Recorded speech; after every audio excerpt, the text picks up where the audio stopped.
बिस्मिल्लाहिर्रहमानिर्रहीम। अस्सलाम वालेकुम वरहमतुल्लाहि वबरकातुहू। हकीम शफाकत अली अल नूर दुआखाना निश्तर मेन बाज़ार लाहौर।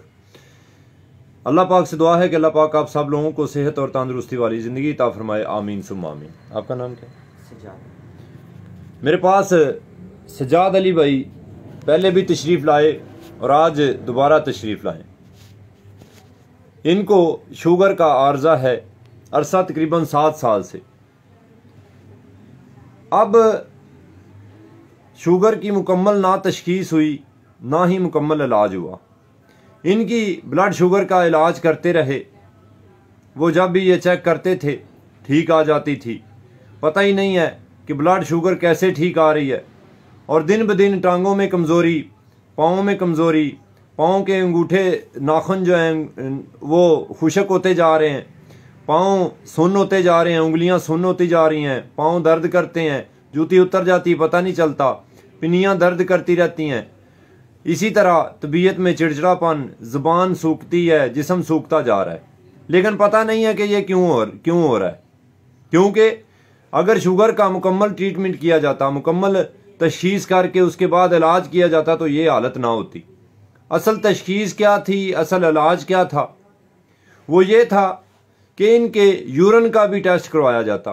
इनकी जैसे ब्लड का HbA1c करवाते हैं, इसी तरह यूरिन C/E करवाया जाता, फिर इसका ट्रीटमेंट होता। यानी यूरिन में भी जो शुगर आ रही है उसको भी कंट्रोल किया जाता, ना निकलती। यूरिन में जो प्रोटीन खारिज हो रही है वो भी रोकी जाती। लेकिन हमारे मुल्क में ऐसा कुछ है ही नहीं। हमारे पास सब धोखा ही धोखा है। कोई किसी के साथ भला करने का इरादा ही नहीं रखता कि किसी का भला हो जाए। जितने भी ट्रीटमेंट हैं वो तकरीबन अनसाइंटिफिक और रॉन्ग हैं।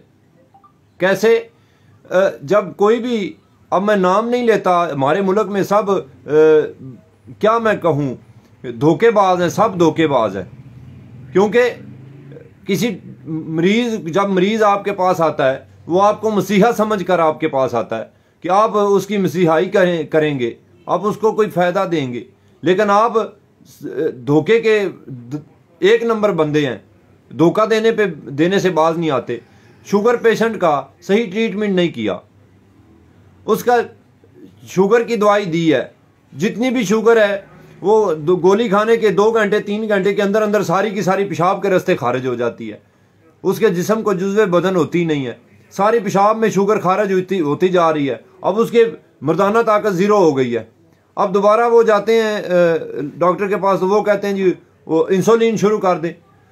मुआलिज के पास दोबारा गया, उसने कहा इंसुलिन शुरू कर दे। अगर किसी देसी के पास जाते हैं तो वो कहते हैं पहले शुगर कंट्रोल करें, फिर आपका ये मर्दाना ताकत का इलाज होगा।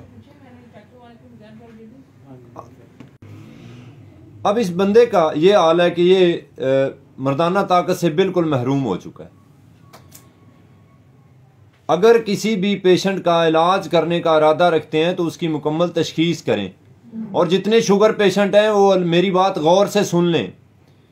जब आप शुगर का इलाज करवाते हैं ना, ब्लड शुगर का, तो साथ ही आप यूरिन का भी टेस्ट करवा लिया करें कि यूरिन में आपके शुगर आ रही है या नहीं आ रही।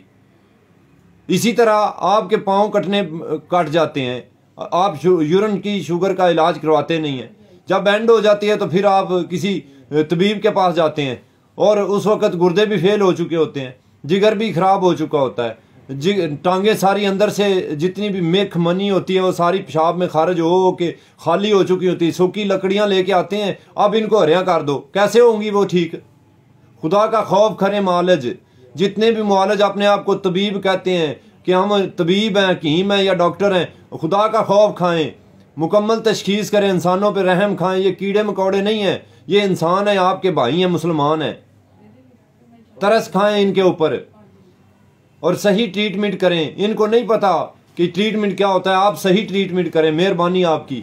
और तभी जितने भी मरीज़ हैं अपना मुकम्मल तशखीस के बाद अपना शुगर का इलाज शुरू किया करें। एवं ही दवाइयाँ खानी शुरू कर देते हैं, फिर बाद में आपके गुर्दे फेल होते हैं। अब इस बंदे का क्या कसूर है? नौजवान आदमी है, 36-37 साल उम्र है, और अब क्या कहाँ जाए ये? जिसके पास जाता है वो अपनी कहानी सुना देता है। शुक्रिया। अस्सलाम वालेकुम रहमतुल्लाहि व बरकातुहू।